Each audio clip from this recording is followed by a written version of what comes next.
Hello friends, welcome to I study. FCI Food Corporation of India की ओर से एक एग्ज़ाम कंडक्ट करवाया जा रहा है असिस्टेंट ग्रेड 3 के लिए। आज 21 जनवरी को इसकी चारों शिफ्ट कंप्लीट हो चुकी है। इस वीडियो में हम लोग चारों शिफ्टों की एनालिसिस देखेंगे।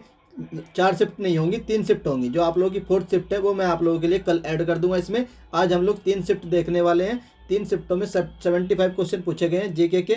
सारे क्वेश्चन मैं आप लोगों के साथ डिस्कस करूंगा, विद एक्स्ट्रा फैक्ट भी बताऊंगा, जिससे आप लोगों का जो अपकमिंग शिफ्ट में एग्जाम होगा 29 जनवरी को एंड फेज 2 में, जिससे आप लोगों को थोड़ा बहुत फायदा यहाँ से जरूर मिलने वाला है। तो चलिए हम लोग वीडियो को देख लेते हैं एक एक करके क्या क्या क्वेश्चन पूछे गए हैं। सबसे पहले मैं आप लोगों के साथ शेयर करूंगा शिफ्ट 1 में क्या क्या क्वेश्चन पूछे गए जेके के 25 क्वेश्चन। जो सबसे पहला क्वेश्चन पूछा गया था आप लोगों के लिए कि सिटी ऑफ जॉय किसको बोलते हैं, तो सिटी ऑफ जॉय बोलते हैं कोलकाता को। ये आप लोगों का फर्स्ट क्वेश्चन पूछा गया था। उसके बाद नेक्स्ट क्वेश्चन पूछा गया था रामकृष्ण मिशन की स्थापना किसके द्वारा की गई थी, तो ये की गई थी स्वामी विवेकानंदा के द्वारा की गई थी। अगर आप लोगों से पूछा जाए कि किस ईयर में की गई थी, तो ईयर भी आप लोग याद रखना 1897 में की गई थी। अगर आप लोगों से पूछे किस जगह पर की गई थी, तो कलकत्ता पर की गई थी। और ये जो रामकृष्ण थे ये कौन थे, स्वामी विवेकानंद जी के गुरु थे। आप लोग इतने फैक्ट याद रख सकते हैं रामकृष्ण मिशन के बारे में, ये इंपॉर्टेंट है आप लोगों के लिए, आगे भी पूछा जाएगा ये। उसके बाद जो आप लोगों का नरेगा हुआ करता था, जब ये इनिशियली स्टार्ट हुआ था तो नरेगा हुआ करता था। इसमें ये पूछा गया था आप लोगों के लिए कि कितने डेज का कार्य मिलता है, वर्क मिलता है। तो हम लोग इसके सारे फैक्ट देख लेते हैं इंपॉर्टेंट। आप लोगों को पता होना चाहिए इसका जो एक्चुअल नेम होता है उसकी फुल फॉर्म क्या होती है, क्योंकि आप लोगों से फुल फॉर्म भी पूछी जा सकती है। फुल फॉर्म होती है Mahatma Gandhi rural employment guarantee act. ये जो एक्ट है ये पूछा जा सकता है कि किस ईयर में आएगा, तो आप लोग ईयर भी याद रखना 2005 में आया था। फिर ऑफिशियली ये जो लॉन्च किया गया था, कब लॉन्च किया गया था, 2006 में ये लॉन्च किया गया था। उसके बाद में इसमें कितने दिन का जो कार्य है वो मिलता है, 100 डेज का वर्क मिलता है। और इसका जो नाम है वो कब चेंज किया गया था, 2009 में इसका नाम चेंज करके महात्मा गांधी ऐड किया गया था। तो इतने फैक्ट आप लोगों को मनरेगा के बारे में ध्यान रखने हैं। उसके बाद देख लेते हैं, नेक्स्ट आता है कि भारत में जो पहली ट्रेन है वो कब चली थी, तो आप लोगों को ये बताना है। तो ये जो ट्रेन चली थी ये आप लोगों की 16 अप्रैल 1853 में चली थी। उस समय जो गवर्नर जनरल हुआ करते थे वो कौन हुआ करते थे, तो आप लोगों को याद रखना है Dalhousie.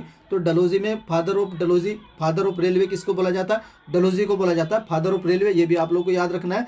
Father of railway engine हो तो आप लोगों को आंसर करना है जॉर्ज स्टीफेंसन। जॉर्ज स्टीफेंसन को बोला जाता है father of railway engine. Father of Indian railway जो ये किसको बोला जाता है, डलहौजी को बोला जाता है। उसके बाद ये जो ट्रेन चली थी कहाँ से कहाँ तक चली थी, तो बॉम्बे से लेकर के थाने के बीच चली थी, क्योंकि उस समय बॉम्बे हुआ करता था। और 1995 में 1995 में बॉम्बे का नाम चेंज करके मुंबई किया गया था। ये भी आप लोग ध्यान रख सकते हैं। उसके बाद डिस्टेंस मैंने आप लोगों को बता दिए, और ये मैंने सारे बता दिया कि पहले ट्रेन कब चली थी। और इसका नाम भी याद रख सकते हो, इंडियन पेनिनसुलर रेलवे इसका नाम था, वो भी आप लोग याद रख सकते हैं। उसके बाद देख लेते हैं नेक्स्ट क्वेश्चन पूछा गया था which of the following get from plant. तो ये पूछा गया था कि प्लांट से कौन सी चीज़ें मिलती हैं। तो आप लोगों से देख लेना कि क्या क्या चीज़ें मिलती है। मैं आप लोगों को बताता हूँ, जूट भी, फाइबर भी, और भी जो एक दो ऑप्शन में होगा आप लोग खुद ही देख लोगे कि क्या प्लांट से मिलता है और क्या नहीं मिलता है। तो ये क्वेश्चन ये भी पूछा गया था। उसके बाद नेक्स्ट देख लेते हैं विच समिट हेल्ड इन भोपाल। ये पूछा गया था कि भोपाल में अभी लेटेस्ट कौन सी समिट हुई है। तो जो भोपाल में समिट हुई थी, तो ये आप लोगों की G20 की अभी एक मीटिंग हुई है भोपाल में। हो सकता है कि ये क्वेश्चन पूछा गया हो। अगर ये मीटिंग नहीं तो आप लोग कमेंट करके बता देना कि सर ये क्वेश्चन इस तरीके से पूछा गया था, क्वेश्चन नंबर 6 फर्स्ट शिफ्ट का। उसके बाद नेक्स्ट देख लेते हैं which Indian company partnership with the Manchester city. तो मैनचेस्टर सिटी के साथ किस इंडियन कंपनी ने टाई अप किया, तो ये आप लोग को ध्यान रखना है। क्या नाम है इनका, जियो ने किया है मैनचेस्टर सिटी के साथ टाई अप। नेक्स्ट क्वेश्चन पूछा गया था कि जो पीएम अंत्योदय योजना है उसका रीनेम क्या हो चुका है, उसका जो नाम बदला गया है, तो उसका जो नया नाम बदल कर रखा गया है प्रधानमंत्री गरीब कल्याण अन्न योजना रखा गया है। तो ये भी क्वेश्चन था आप लोगों का। क्वेश्चन नंबर 9 देख लेते हैं। जो वास्को डिगामा होता है, वास्को डिगामा जो पुर्तगाल का एक ट्रेवलर था, ये मतलब पूछा गया था कि ये किस जगह पर आया था। तो जो उस समय हुआ करता था कोझिकोड, तो ये कोझिकोड पर आया था। कहाँ, वास्को डिगामा। और ये किस कंट्री से बिलोंग करते थे, पुर्तगाल से बिलोंग करते थे। अगर आप लोगों से पूछा जाए कि किस ईयर में आया था, तो 20 मई 1498 को आया था। अगर आप लोगों से पूछा जाए कि इसका जो स्वागत है, इसका वेलकम किसने किया था, तो आप लोग को नाम याद रखना जमोरिन। तो जमोरिन वहाँ का एक लोकल रूलर था, उसने वास्को डिगामा का जम के स्वागत किया था, जमोरिन। तो आप लोगों को याद रहेगा जमोरिन। उसके बाद नेक्स्ट देख लेते हैं lowest mortality rate in which state. सबसे कम मोर्टेलिटी रेट जो है वो किस स्टेट का है, केरला का। ये आप लोगों को ध्यान रखना है। और केरला के जो सीएम है कौन है, पिनारी विजयन है। कौन है, पिनारी विजयन है केरला के सीएम। ये भी आप लोग याद रख सकते हैं। उसके बाद टोटल रिब्स इन चेस्ट, अगर पूछा गया कि टोटल रिब्स कितनी होती है, तो आप लोगों का आंसर 24 होगा। अगर पूछा जाए कि कितने पेयर होते हैं, तो अगर पेयर था तो आप लोगों का आंसर 12 पेयर होता है। उसके बाद नेक्स्ट क्वेश्चन पूछा गया था, जो आप लोगों का लिटमस पेपर होता है वो डिस्टिल वाटर में किस तरीके से चेंज होगा उसका कलर। तो आप लोगों को पता ही होगा कि जो डिस्टिल वाटर होता है न्यूट्रल होता है, और जब न्यूट्रल होता है तो इसमें कोई भी चेंज नहीं आएगा कलर में देखने के लिए, तो no change in the colour इसका करेक्ट आंसर हो जाएगा। MRP की फुल फॉर्म पूछी गई थी, तो इसकी जो फुल फॉर्म होती है मैक्सिमम रिटेल प्राइस इसकी फुल फॉर्म होती है। ये एक वीडियो मैंने आप लोगों के लिए फुल फॉर्म की बनाई थी, 10 मिनट की वो वीडियो होगी। अभी तक एक भी क्वेश्चन आप लोगों का उस वीडियो से बाहर नहीं आया, मैक्सिमम जो फुल फॉर्म है आप लोगों की उसी वीडियो से देखने को मिली है। उसके बाद नेक्स्ट देख लेते हैं, एक क्वेश्चन पूछा गया था आप लोगों से कि जो बोनलेस एनिमल कौन कौन से होते हैं। तो बोनलेस एनिमल आप लोगों के स्पाइडर हो गया, जेलीफिश हो गया, ऑक्टोपस हो गया और क्रैब्स, ये सारे के सारे बोनलेस होते हैं। आप लोग देख लेना कि आप लोगों के जो क्वेश्चन में कौन सा इसमें से ऑप्शन करेक्ट था। उसके बाद नेक्स्ट देख लेते हैं कि सेकंड बैटल ऑफ पानीपत, जो आप लोगों की सेकंड बैटल ऑफ पानीपत है ये कब लड़ी गई थी। तो मैं आप लोगों को सारी बैटल बता देता हूँ। पहली बैटल लड़ी गई थी आप लोगों की 1526 में बाबर एंड लोधी के बीच, इब्राहिम लोधी के बीच, जो लोधी डायनेस्टी का लास्ट किंग था इब्राहिम लोधी। तो इसमें क्या हुआ था, बाबर जीत गया था, लोधी हार गया था। तो इतने फैक्ट याद रखने हैं। उसके बाद जो सेकंड बैटल ऑफ पानीपत हुई थी आप लोगों की 1556 में हुई थी। कब हुई थी, 1556 में हुई थी, अकबर और हेमू के बीच हुई थी। इसमें अकबर जीत गया था। इसमें कौन जीता था, अकबर जीता था। और जो फाइनल एंड लास्ट बैटल हुई थी थर्ड बैटल ऑफ पानीपत, ये आप लोगों की 1761 में हुई थी। अहमद शाह अब्दाली जिसने किसको डिफीट किया था, मराठा एम्पायर को इसने डिफीट कर दिया। तो तीनों बैटल मैंने आप लोगों की रिवाइज करवा दी है। उसके बाद आप लोगों से पूछा गया था कि रोलट सत्याग्रह जो हुआ था ये किस ईयर में हुआ था। तो ये 1919 में हुआ था। गांधी जी के ऊपर मैंने एक वीडियो ले रखी है, आप लोग चाहो तो देख सकते हैं। उससे बाहर किसी भी एग्जाम में आप लोगों को गांधी जी से रिलेटेड क्वेश्चन नहीं आएगा। ऑलमोस्ट मैंने 15 से 16 मिनट में सारे क्वेश्चन गांधी जी से रिलेटेड कवर कर रखे हैं। उसके बाद नेक्स्ट क्वेश्चन पूछा गया था, टैक्स इम्पोज बाई मराठा, जो मराठा होते थे उनके द्वारा जो टैक्स इम्पोज होता था वो कौन सा था। तो वो दो टैक्स थे, कौन कौन से। एक टैक्स आप लोगों का चौथ था, दूसरा टैक्स आप लोगों का सरदेशमुखी था। नेक्स्ट देख लेते हैं, जो प्लेटिनम अवार्ड है 2022 ये किसको दिया गया। तो ये दिया गया आप लोगों का ई नाम को, जो ये अपने मंडी होती है तो इनको दिया गया प्लेटिनम अवार्ड 2022। नेक्स्ट क्वेश्चन पूछा गया था, जो कालिदास की राइटिंग से पूछा गया था कि कालिदास की कौन कौन सी राइटिंग है। तो इनमें से कोई भी एक राइटिंग आप लोगों को दे रखी है, तो मैं आप लोगों को कालिदास की सारी राइटिंग बता देता हूँ। एक तो आप लोगों को याद रखना, मेघदूतम मोस्ट इंपोर्टेंट है, कुमार संभव ये भी मोस्ट इंपोर्टेंट है, रघुवंशम ये भी मोस्ट इंपोर्टेंट है, मालविका अग्निमित्रम और विक्रम वंशी है। सारी की सारी जितनी भी रिटर्न है किसके द्वारा लिखी गई, कालिदास के द्वारा लिखी गई है। आप लोगों को ध्यान रखना, मैंने जब आप लोगों को एक वीडियो प्रोवाइड करवाई थी बुक्स वाली, उसमें भी मैंने आप लोगों को ये सारी बुक रिवाइज करवाई थी और ये भी कहा था कि जो कालिदास की रिटर्न है ये मोस्ट इंपोर्टेंट है, हर एक एग्जाम में जरूर पूछी जाती है। एक क्वेश्चन आता है कि कालिदास सम्मान किस स्टेट गवर्नमेंट के द्वारा दिया जाता है। ये आप लोग मुझे कमेंट करके बताएंगे कि सर कालिदास सम्मान किस गवर्नमेंट के द्वारा दिया जाता है। उसके बाद नेक्स्ट देख लेते हैं, क्वेश्चन नंबर 20 था आप लोगों का, पॉपुलेशन सेंसस जो होता है ये आप लोगों का कितने ईयर में कंडक्ट करवाया जाता है। तो आप लोगों से पूछा गया था कि पॉपुलेशन ईयर कितने ईयर में कंडक्ट करवाया। तो हर 10 साल बाद आप लोगों का पॉपुलेशन सेंसस कंडक्ट करवाया जाता है। पहली बार जो पॉपुलेशन सेंसस कंडक्ट करवाया गया था तो वो कब करवाया गया था, तो 1881 में कराया गया था। कब, 1881 में। ये भी आप लोग याद रख सकते हैं, रिपन के टाइम पर। किसके, रिपन के टाइम पर। उसके बाद नेक्स्ट देख लेते हैं, planet has the maximum moon, तो किस प्लेनेट के सबसे ज़्यादा मून होते हैं। तो ये मैंने आप लोगों को 2-3 वीडियो बनाई थी ज्योग्राफी में, दोनों में ये क्वेश्चन मैंने आप लोगों को कराया था कि सबसे ज़्यादा मून किसके पास होते हैं, सैटर्न के पास होते हैं। तो टोटल मून कितने होते हैं, तो 83 मून होते हैं सैटर्न के पास। नेक्स्ट क्वेश्चन पूछा गया था, गोल्ड और mine produce state in India, सबसे ज़्यादा गोल्ड किस स्टेट में। तो कर्नाटका की जो माइन है वहीं से आप लोगों का गोल्ड माइन की जो है वो माइनिंग होती है गोल्ड की।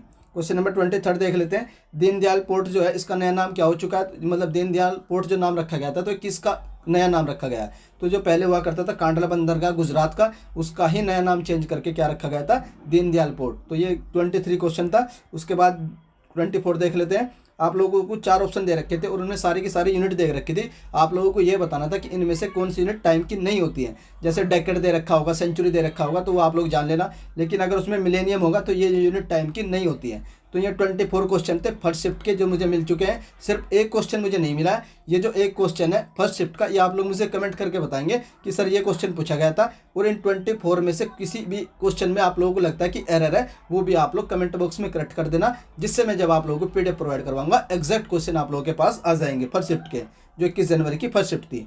तो ये फर्स्ट शिफ्ट कंप्लीट हो चुकी है। उसके बाद हम लोग देख लेते हैं वही जो आप लोगों की स्टार्ट होगी जो 21 जनवरी की, इसमें हम लोग देखेंगे जो आप लोगों की सेकंड शिफ्ट है। तो सेकंड शिफ्ट में जितने भी क्वेश्चन पूछे गए हैं 25 क्वेश्चन पूछे गए हैं जीके के। अब हम लोग ये देखने वाले हैं, तो एक एक करके देखेंगे।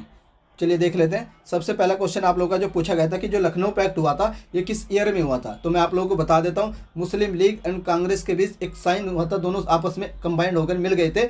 तो वो किस ईयर में होता है? 1916 वाला सेशन हुआ था आईएनसी, इंडियन नेशनल कांग्रेस का। और इस सेशन की प्रेसिडेंसी किसने की थी?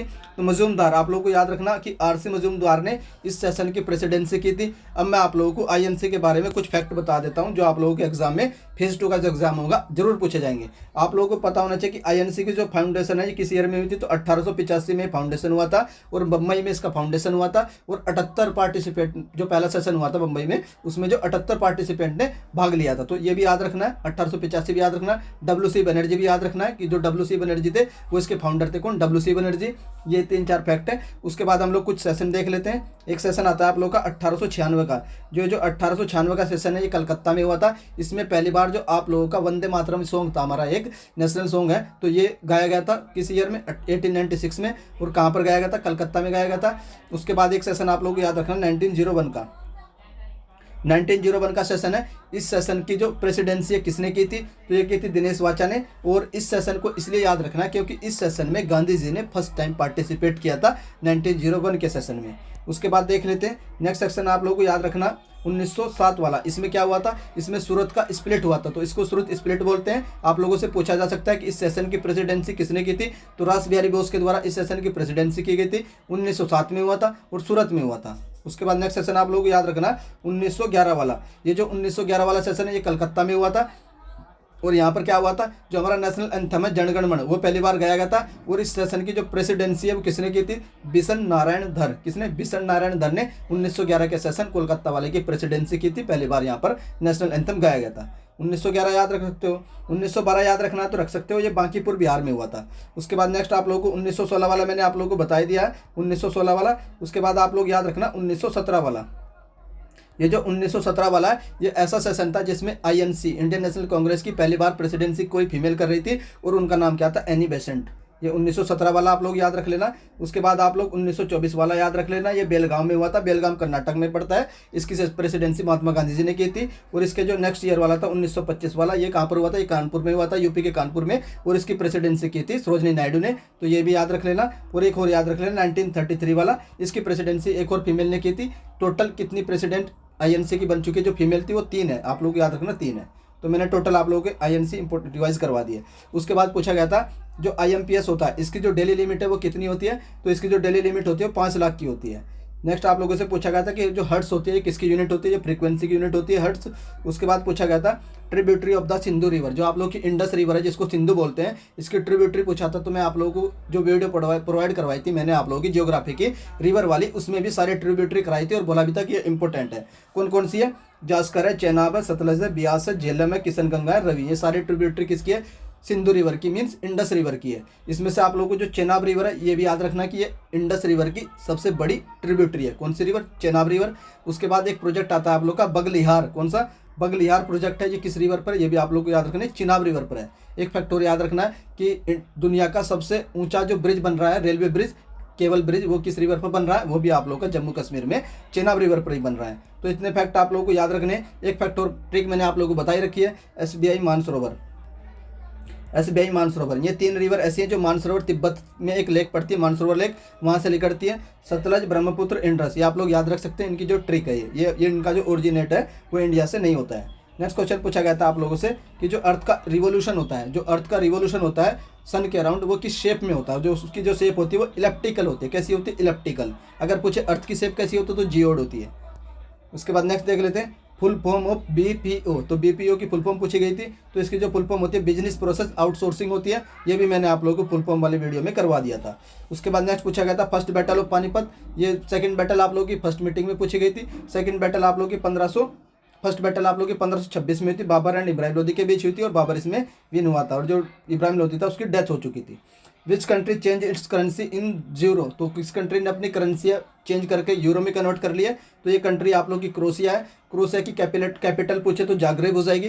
क्रोशिया की पहले जो करेंसी हुआ करती थी वो आप लोग की कुना हुआ करती थी, तो कुना से चेंज करके इन्होंने अपनी जो करेंसी है वो क्रोशिया कर ली है। कौन सी कर ली है? यूरो कर ली है। उसके बाद नेक्स्ट देख लेते हैं, जो डोमेस्टिक सीजन में वुमेन एम्पायर पार्टिसिपेट, तो किस डोमेस्टिक सीजन में जो वुमेन है वो एम्पायर बनेगी, तो मैं आप लोगों को बता देता हूँ। रणजी ट्रॉफी में, तो रणजी ट्रॉफी में महिलाएं जो है वो एम्पायरिंग करेंगी। और कौन कौन महिलाएं हैं? 3 महिलाएं हैं। तो इनमें से आप लोगों के जो ऑप्शन में कोई भी एक होगी तो वही आप लोगों को करेक्ट होगा। कौन कौन सा? एक तो आप लोग याद रखना, जनानी नारायणा थी, उसके बाद गायत्री वेणुगोपालन थी, और थर्ड आप लोगों की थी वीरानंदा राठी। तो इन तीनों में से कोई भी आप लोगों के ऑप्शन में होगा तो वही करेक्ट हो जाएगा। और ये पहली बार किसी भी जो मैच है ना मैन वाला उसकी एम्पायरिंग करने वाली है, और ये डोमेस्टिक होगा रणजी ट्रॉफी। बात कर लेते हैं ये जो रणजी ट्रॉफी कब स्टार्ट हुई थी, तो ये 1934 में आप लोगों की रणजी ट्रॉफी स्टार्ट हुई थी। ये भी फैक्ट आप लोग याद रख सकते हैं। उसके बाद नेक्स्ट पूछा गया था आप लोगों से कि पीएम ऑफ इजराइल, तो इजराइल के पीएम कौन है? तो पीएम ऑफ इजराइल ये 2022 का करंट अफेयर है दिसंबर का। तो ये कौन बने? ये बने बेंजामिन नेतन्याहू बने हैं। इजराइल के बारे में मैं आप लोगों को कुछ फैक्ट बता देता हूँ। इजराइल की जो करेंसी हुआ करती है उसको शकेल बोलते हैं। क्या बोलते हैं? शकेल बोलते हैं। और इजराइल में जो लैंग्वेज बोली जाती है उसको बोलते हैं हिब्रू लैंग्वेज। तो हिब्रू लैंग्वेज बोली जाती है इजराइल में। बाकी इजराइल की कैपिटल देख लेते हैं। इजराइल की 2 कैपिटल होती है। जो यूएसए मानता है वो मानता है आप लोगों का जेरूसलम। तो यूएसए जिस कैपिटल को मानता है वो जेरूसलम है। और हम लोग यानी इंडिया किस कैपिटल को मानता है उसको बोलते हैं तेल अवीव। तो जो हमारी एम्बेसी है वो तेल अवीव में है, यूएसए की एम्बेसी जेरूसलम में। तो ये भी फैक्ट आप लोग याद रख सकते हैं। और इजराइल हमारा ड्रिप इरिगेशन को लेकर के हेल्प करता है। किसको? ड्रिप इरिगेशन को लेकर हेल्प करता है। इजराइल हमारा बहुत अच्छा फ्रेंड कंट्री है। 1991 में इजराइल के साथ हमारे रिलेशन एस्टेब्लिश हुए थे, डिप्लोमेटिक टाइज। उसके बाद नेक्स्ट देख लेते हैं, वर्ल्ड लॉन्गेस्ट रिवर क्रूज, दुनिया की सबसे लंबी रिवर क्रूज कहाँ पर चली है? तो इसका नाम पूछा गया था। तो एमवीएस गंगा विलास इसका नाम था। और ये कहाँ से कहाँ तक चली है? तो यूपी में काशी यानी जो आप लोग का वाराणसी है वहाँ से लेकर के डिब्रूगढ़ असम तक ये चली है। और इसकी जो डिस्टेंस थी वो 32 किलोमीटर थी। उसके बाद नेक्स्ट देख लेते हैं, van is the Muslim league form, आप लोगों की जो मुस्लिम लीग है ये कब बनी थी? तो मुस्लिम लीग बनी थी 1906 में बनी थी। ये पूछा जा सकता है कि कहाँ बनी थी, तो ये आप लोगों को ढाका में बनी थी। ये पूछा जा सकता है इसकी फाउंडर कौन थे, तो जो इसके फाउंडर थे वो कौन कौन थे? एक तो आगा खान थे और दूसरे थे सलीम उल्लाह खान ने 1906 में मुस्लिम लीग की फाउंडेशन की थी। जो अंग्रेज चाहते थे वही हो चुका था, डिवाइड हो चुकी थी। कौन? हमारे जो इंडियन थे। उसके बाद नेक्स्ट आता है हमारा flagship report on climate change impacting water resources. तो ये जो रिपोर्ट है ये किसके द्वारा पब्लिश की गई? ये रिपोर्ट पब्लिश की गई है यूनाइटेड नेशन के द्वारा। उसके बाद नेक्स्ट आता है metal remain liquid at room temperature, ऐसी कौन सी मेटल है जो लिक्विड रहती है एट रूम टेम्परेचर? तो उस मेटल को बोलते हैं मरकरी। मरकरी के बारे में आप लोगों को ये ध्यान रखना है, ये एक लिक्विड मेटल होती है। दूसरा पॉइंट, इसका एटॉमिक नंबर भी आप लोग याद रख सकते हो, 80 इसका एटॉमिक नंबर होता है। उसके बाद नेक्स्ट देख लेते हैं, India's first open rock museum कहाँ पर बनेगा? तो ये बनेगा आप लोगों का हैदराबाद में। हैदराबाद में एक सलारगंज, जो सलारगंज म्यूजियम है ये भी आप लोगों को हैदराबाद में ही मिलेगा। कौन सा म्यूजियम? सलारगंज म्यूजियम। उसके बाद नेक्स्ट देख लेते हैं, main component of the CNG and biogas. तो सीएनजी एंड बायोगैस का मेन कंपोनेंट पूछा गया था। सीएनजी की फुल फॉर्म आप लोगों से ऑलरेडी पूछी जा चुकी है, कंप्रेस्ड नेचुरल गैस होती है। और इसका जो मेन कंपोनेंट होता है वो आप लोगों का मेथेन होता है। जो आप लोगों का वो लाइटर होता है, सिगरेट लाइटर, उसमें भी पूछा जा चुका है कि कौन सा मेन कंपोनेंट होता है, तो उसमें ब्यूटेन होती है। कौन सी? ब्यूटेन। नेक्स्ट आता है फाउंडर ऑफ द खुदाई खिदमतगार, जो खुदाई खिदमतगार है इसके फाउंडर के बारे में पूछा गया था। तो ये कौन थे? तो खान अब्दुल गफ्फार खान थे। इनके बारे में मैं आप लोगों को हमेशा एक पॉइंट बताता हूँ कि पहले फॉरेनर कौन थे जिनको भारत रत्न दिया गया था, तो वो खान अब्दुल गफ्फार खान थे। और बात कर लेते हैं इनको कब दिया गया था, तो 1987 में इनको भारत रत्न दिया गया था, इंडिया का हाईएस्ट ऑनर दिया गया था। उसके बाद नेक्स्ट क्वेश्चन पूछा गया था, which of the following is a primary sector. तो जो हमारी इंडियन इकोनॉमी होती है उसके 3 सेक्टर होते हैं, primary sector, secondary sector, tertiary sector. तो आप लोगों से पूछा कि इनमें से कौन सा जो है वो प्राइमरी सेक्टर है। तो आप लोगों का जो ऑप्शन होगा उसमें ऑल वाला ऑप्शन होगा, क्योंकि इसमें एग्रीकल्चर हो गया, फॉरेस्ट्री हो गया, फिशरीज हो गया, ये सारे हमारे प्राइमरी सेक्टर में आते हैं। उसके बाद जहाँ पर मैन्युफैक्चरिंग होती है, आप लोगों से एक आइडिया लगा लेना, जहाँ पर भी मैन्युफैक्चरिंग होगी वो आप लोगों का सेकेंडरी सेक्टर हो जाएगा। जैसे कि आप लोगों की स्टील होगी, steel authority of India limited होगी, जहाँ पर आप लोगों को किसी भी तरीके की मैन्युफैक्चरिंग दिखेगी, जैसे ब्रेड की इंडस्ट्री होगी, तो हमारा सेकेंडरी सेक्टर हो जाएगा। और टर्सरी सेक्टर वो हो जाएगा जहाँ से आप लोगों को कोई भी सर्विस मिलेगी। जैसे कि मान लीजिए आप लोगों को बैंकिंग जाते हो तो बैंकिंग में सर्विस मिलती है, मोबाइल की सर्विस मिलती है, जहाँ से आप लोग मोबाइल पे बात करते हैं ना वो वाली, तो कॉलिंग सर्विस होती है, तो वो सर्विस सेक्टर में आ जाएगा। तो नेक्स्ट देख लेते हैं, जो अटल इनोवेशन मिशन था ये किसका इनिशिएटिव था? तो ये आप लोगों का नीति आयोग का इनिशिएटिव था, अटल इनोवेशन मिशन। अब नीति आयोग के बारे में देख लेते हैं। जो नीति आयोग है इससे पहले एक बॉडी हुआ करती थी, प्लानिंग कमीशन, जो कब बना था? 26 जनवरी 1950 को प्लानिंग कमीशन बना था। प्लानिंग कमीशन के हेड भी आप लोगों से पूछा जाता तो हमेशा प्राइम मिनिस्टर होते थे। पहले हेड कौन थे? पंडित जवाहरलाल नेहरू जी इसके पहले हेड थे। अब जो करंट में क्या हुआ था, 2014 में इसको अबोलिश कर दिया गया। 2014 के बाद 2015 में एक नई बॉडी बनाई गई। और ये जो नई बॉडी कब बनाई गई थी? तो 1 जनवरी 2015 को ये नई बॉडी बनाई गई थी। इसका नाम नीति आयोग था। इसकी फुल फॉर्म भी आप लोगों से पूछी जाती है, नेशनल इंस्टीट्यूशन ट्रांसफॉर्मिंग इंडिया इसकी फुल फॉर्म होती है। उसके बाद ये कब बना था, 2015 में ये बना था। और जो करंट के जो अपॉइंटमेंट है इसके, ये भी आप लोगों को याद रखने की, इसके सीईओ कौन है, तो परमेश्वरन अय्यर इसके सीईओ है। और वाइस चेयरमैन कौन है इस समय, सुमन बेरी इसके वाइस चेयरमैन है। उसके बाद नेक्स्ट देख लेते हैं, who got the patent pendulum clock. जो पेंडुलम क्लॉक होती है उसका पेटेंट किसको मिला था, तो ये था आप लोग का क्रिस्टियन ह्यूजेंसिस। तो क्रिस्टियन ह्यूजेंसिस इसके ये होते पहले जिन्होंने इसका पेटेंट लिया था, किसका, पेंडुलम क्लॉक का। आप लोग कंफर्म कर सकते हो कि आप लोगों के ऑप्शन में ये था कि नहीं, ये वाला क्वेश्चन नंबर 20 वाला आप लोग कंफर्म भी कर सकते हैं। उसके बाद देख लेते हैं नेक्स्ट होता है आप लोग का 21, प्रधानमंत्री किसान स्कीम का जो अमाउंट है वो at the age of 60 year, तो आप लोगों को कितनी की पेंशन मिलेगी, तो ये होती है आप लोगों की 3000 पर मंथ की पेंशन मिलती है after the completion of 60 year, जो आप लोगों की एज है। अब हम लोग देख लेते हैं 22 और 23, ये आप लोगों के 4 क्वेश्चन मुझे शिफ्ट 2 के नहीं मिले हैं, तो ये 4 क्वेश्चन आप लोग मुझे कमेंट करके बता देना 21 जनवरी की सेकंड शिफ्ट में सर ये 4 क्वेश्चन ये पूछे गए थे, इस तरीके से पूछे गए थे। फिर मैं आप लोगों को जब पीडीएफ प्रोवाइड करवाऊंगा तो वहाँ आप लोगों को ये 4 क्वेश्चन इंक्लूड कर दूंगा, जिससे आप लोगों के जो अपकमिंग कैंडिडेट है या फिर फेज 2 वाले कैंडिडेट है वो पढ़ कर जा सकते हैं कि फेज 2 में क्या क्या क्वेश्चन आ सकते हैं। तो हम लोगों ने कितनी शिफ्ट देख ली है, शिफ्ट 1 देख चुके हैं और शिफ्ट 2 देख चुके हैं। ये किसके 21 जनवरी 2023 की है, 2 शिफ्ट देख चुके हैं एफसीआई वाले एग्जाम की। फूड कॉर्पोरेशन ऑफ इंडिया की ओर से जो असिस्टेंट ग्रेड 3 का जो एग्जाम चल रहा है उसकी 2 शिफ्ट कंप्लीट हो चुकी है। अब हम लोग देख लेते हैं जो 21 जनवरी की हम लोग देखेंगे थर्ड शिफ्ट। तो थर्ड शिफ्ट की एनालिसिस देखेंगे। थर्ड शिफ्ट में जीके के 25 क्वेश्चन पूछे गए हैं। हर एक क्वेश्चन इसका तो मेरे पास हर एक क्वेश्चन मिल चुका है, प्रॉपर एक्सप्लेनेशन के साथ आप लोगों के साथ शेयर कर रहा हूँ। 25 क्वेश्चन ऑफ थर्ड शिफ्ट फिर से बता देता हूँ। आप लोग कमेंट करके पूछते हैं कि सर हमें पहले नहीं मिली, तो पहले भी हो चुकी है, दूसरी भी हो चुकी है और अब हम करने वाले थर्ड शिफ्ट। थर्ड शिफ्ट में आप लोगों से जो पहला क्वेश्चन पूछा गया था कि एलआईसी का हेडक्वार्टर कहाँ पर है, तो जो एलआईसी का हेडक्वार्टर है ये आप लोगों का मुंबई में पड़ता है। आप लोगों से ये पूछा जा सकता है कि एलआईसी कब बना था, तो 1956 में एलआईसी की स्थापना की गई थी। ये आप लोगों से पूछा जा सकता है कि एलआईसी में करंट में इसके हेड कौन है, तो एमआर कुमार करंट में इसके हेड है, ये भी आप लोग याद रख सकते हैं। उसके बाद नेक्स्ट पूछा गया था आप लोगों से founder of the Khilji dynasty. Founder of the Khilji dynasty पूछा गया था कि खिलजी डायनेस्टी के फाउंडर कौन थे, तो ये थे जलालुद्दीन फिरोज खिलजी इसके फाउंडर थे। और ये जो डायनेस्टी कब स्टार्ट हुई थी, after the slave dynasty. Slave dynasty आप लोगों की चली थी 1206 से लेकर के 1290 तक आप लोगों की स्लेव डायनेस्टी चलती है। और स्लेव डायनेस्टी के बाद 1290 से लेकर के 1320 तक आप लोगों की खिलजी डायनेस्टी चलती है। और इसी खिलजी डायनेस्टी में एक बहुत फेमस रूलर हुए हैं, उनका नाम है अलाउद्दीन खिलजी। जो अलाउद्दीन खिलजी है ये कब से कब तक रूल करते हैं, तो 1296 से लेकर के 1316 तक ये रूल करते हैं। और अलाउद्दीन खिलजी के बारे में आप लोगों को क्या क्या याद रखना है मैं आप लोगों को बता देता हूँ। अलाउद्दीन खिलजी के बारे में एक फैक्ट आप लोगों को याद रखना है कि इनको सेकंड अलेक्जेंडर बोला जाता है। तो अलेक्जेंडर द्वितीय किसको बोला जाता है, ये अलाउद्दीन खिलजी को बोला जाता है। पहली बार मार्केट रिफॉर्म्स, जो मार्केट रिफॉर्म्स है ये कौन लेकर आए थे, अलाउद्दीन खिलजी लेकर आए थे। उसके बाद अलाई दरवाज़ा, अलाई दरवाज़ा किसके द्वारा बनवाया गया था, तो ये भी अलाउद्दीन खिलजी के द्वारा बनवाया गया था। और एक फैक्ट आप लोग और याद रख सकते हो कि साउथ को कनेक्ट करने के लिए, साउथ को जीतने के लिए अलाउद्दीन खिलजी ने किसको भेजा था, तो मलिक काफूर। तो मलिक काफूर ने भेजा था। और मलिक काफूर नहीं, वो जो आप लोगों का जो हीरा है ना, जो आप लोग इस समय महारानी विक्टोरिया के उसमें है, तो वो जो हीरा है वो भी अलाउद्दीन, ये जो मलिक काफूर था यही इसको साउथ इंडिया से नॉर्थ इंडिया में वापस लेकर आया था। तो ये भी फैक्ट आप लोगों को मैंने बता दिया है। उसके बाद नेक्स्ट देख लेते हैं प्रोडक्ट ऑफ द फोटोसिंथेसिस।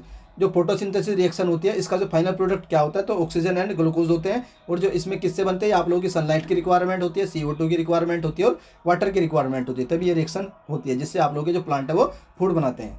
उसके बाद नेक्स्ट देख लेते हैं maximum percentage of the gas in air. जो हमारी जो एयर होती है उसमें सबसे ज़्यादा परसेंटेज किस गैस की होती है, ये आप लोगों का 2-3 शिफ्टों में ऑलरेडी पूछा जा चुका है क्वेश्चन। तो आप लोगों को पता है, आप लोगों की जो नाइट्रोजन 78 होती है, उसके बाद ऑक्सीजन आप लोगों की लगभग 21% होती है। और जो आप लोगों की एक होती है 0.9 आप लोगों के साथ आर्गन होती है। और जो आप लोगों की जो CO2 होती है, जो आप लोगों की CO2 होती है ये 0.03% होती है, ये भी आप लोग ध्यान रख सकते हैं।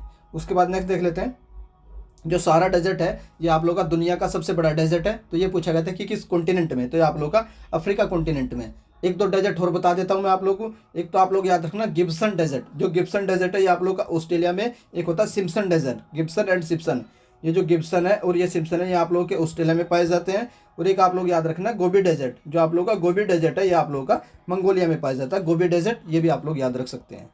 उसके बाद देख लेते हैं अल्कोहल इज मेड। जब आप अल्कोहल बनाते हैं तो उसमें कौन सा एंजाइम यूज हो जाता है, तो जो एंजाइम यूज होता है, आप लोगों का जो करेक्ट क्वेश्चन था ये था कि कौन सा एंजाइम होता है, तो जाइमेज एंजाइम यूज होता है। ये एक कैटलिस्ट की तरह वर्क करता है और जो इस फर्मेंटेशन में क्या कन्वर्ट कर देता है, जो शुगर होती है उसको कन्वर्ट कर देता है एथेनॉल में। तो यही क्वेश्चन था आप लोगों का।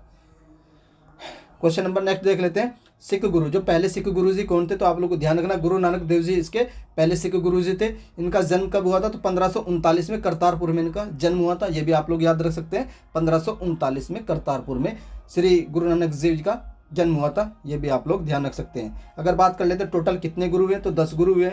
लास्ट वाले कौन थे, गुरु गोविंद सिंह जी थे, गुरु गोविंद सिंह थे। और बात करें कि जो खालसा पंथ है उसकी स्थापना कब की गई थी, तो 1699 में खालसा पंथ की स्थापना की गई थी। ये भी फैक्ट मैंने आप लोगों को बता दिया है। इंसेक्टिवोरस प्लांट पूछा गया था कि कौन से इसके एग्जाम्पल होते हैं, तो मैं सारे एग्जाम्पल बता देता हूँ। तो एक तो ड्रोसेरा होता है, ये भी इंसेक्टिवोरस होता है। उसके बाद पिचर प्लांट होते हैं, ये भी इंसेक्टिवोरस होता है। और कोबरा लिली, ये भी आप लोग का इंसेक्टिवोरस होता है। इंसेक्टिवोरस क्या होते हैं, ऐसे प्लांट होते हैं जो अपनी जो नाइट्रोजन की नीड है, क्योंकि नाइट्रोजन चाहिए इनको, तो नाइट्रोजन की नीड को पूरा करने के लिए क्या करते हैं, इनके आसपास कोई अगर इंसेक्ट आता है उसको खा लेते हैं, तो वही होते हैं इंसेक्टिवोरस प्लांट। मैंने आप लोग को एग्जाम्पल बता दिए इंसेक्टिवोरस के।